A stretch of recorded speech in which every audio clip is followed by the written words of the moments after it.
Thy word, not my word. Thy will, not my will. Please be seated.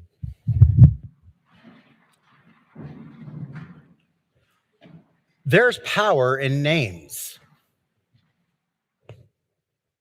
There is power in names.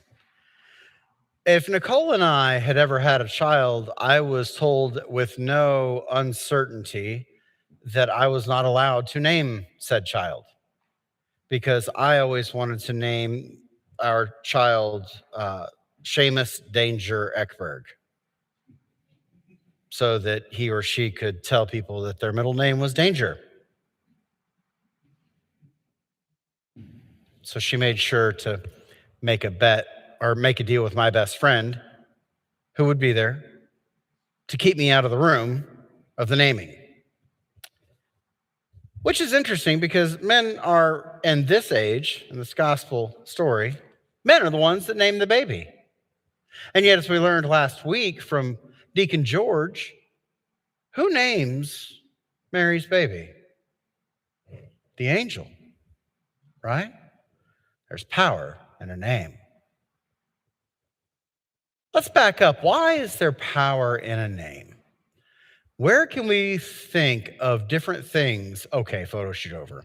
Where can we think of different things in places in the Bible where names have really been changed? The first one that comes to mind is Abram, isn't it?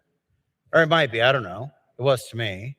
Abram changes Abram's name, or rather God does, from Abram to Abraham. Do we know what Abraham means? Yes, it does mean father of many. 8,000 points to Ravenclaw. Yeah, so father of many.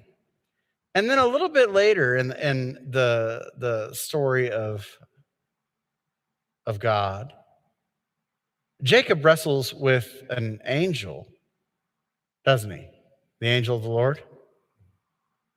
And then Jacob is renamed after that. What is he renamed? Israel. What does Israel mean? One who wrestles with God. Isn't that interesting? Because it's a known fact among us that Israel has wrestled with their faith in God throughout the centuries, haven't they?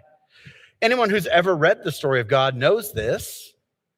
They know that Israel has repeatedly come to God, then run away from God, and wrestled with their own faith, have they not? This is a thing. So it's an apt name. Then we come to Jesus. What does Jesus mean in Hebrew? Anybody know? God saves is what Jesus means.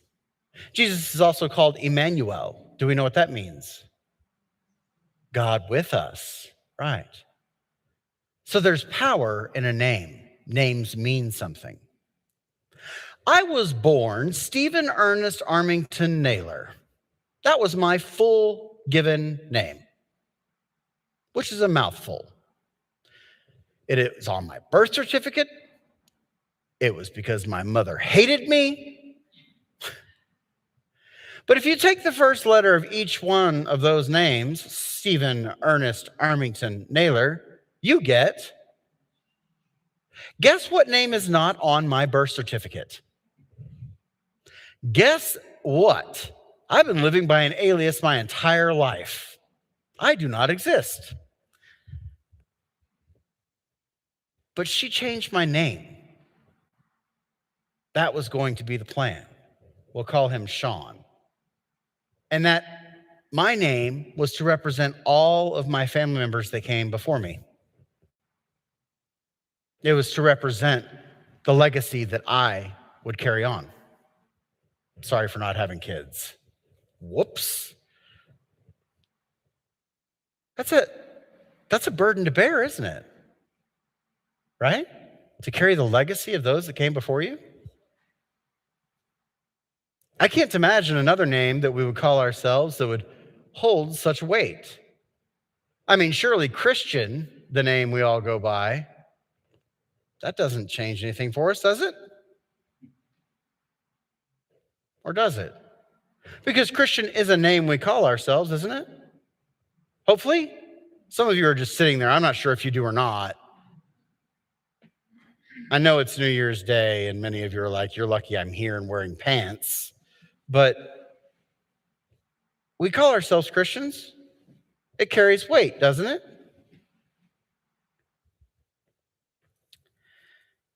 There's power in names. There's power in the names we call other people. If you're in traffic, I can think of a few. Certain sports fans would have a few choice names today. But the words we say, honoring or dishonoring someone else, matter, don't they?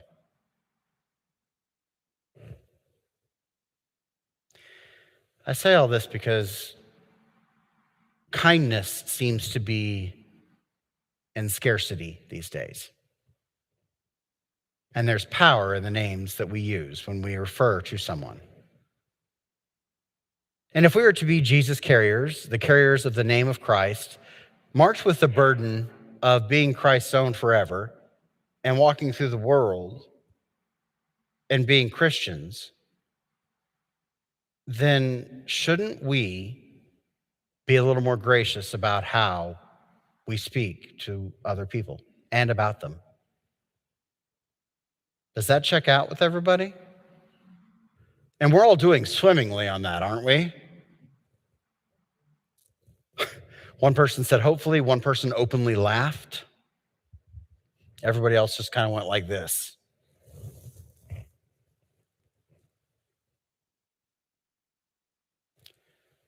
I don't like New Year's resolutions because they fail by January 9th or so. But I always try to do something new every year, faithfully. I don't know, are any of you like this? You try to add a faith component to your life in the new year? And if not, that's okay. I'm not here to, make people feel bad. But this year, I think what I want to do is really concentrate on the names that I use for people. Get away from names like idiot, hateful, racist, just to name a few. Because who am I? Who am I to name someone else those things? I can have opinions, but do my opinions have to be hateful? That's a question.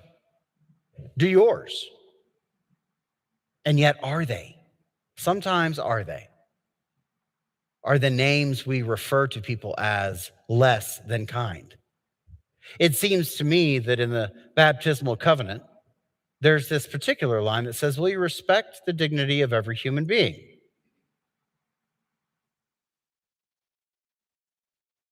There's power in names. So this year and every year after, I hope that we can remember that whether it's in person or whether it's online or whatever we're doing, that when we refer to another group of people, if we have a point to make because we are against them, that we do so in a loving way, in a kind way, and in a way that still dignifies that person as a person, rather than these jackasses or these idiots or these insert whatever here, right? Because the world has enough of that. The world needs more kindness. The world needs more understanding. And it's so interesting to me that the inclusive people of the world are always like, we're so inclusive until you disagree with them. And let me tell you, when you piss off a group of inclusive people, it's different. But it's no different than the exclusive. So what I'm trying to say is that everybody is guilty of this, myself included. I hope that we see the power in names, we see the power of words and how they can hurt or uplift, how they can help, or how they can completely and irrevocably damage someone. What do you want your name to mean when you're done? When your race is finished and God says, well done, good and faithful, Do you hope some preacher someday stands up and says, BB stood for this? Hospitality. Do you hope that they stand up and say, Dion stood for this? He was sarcastic, but he was a godly man. Amen. Mark, solid and stolid.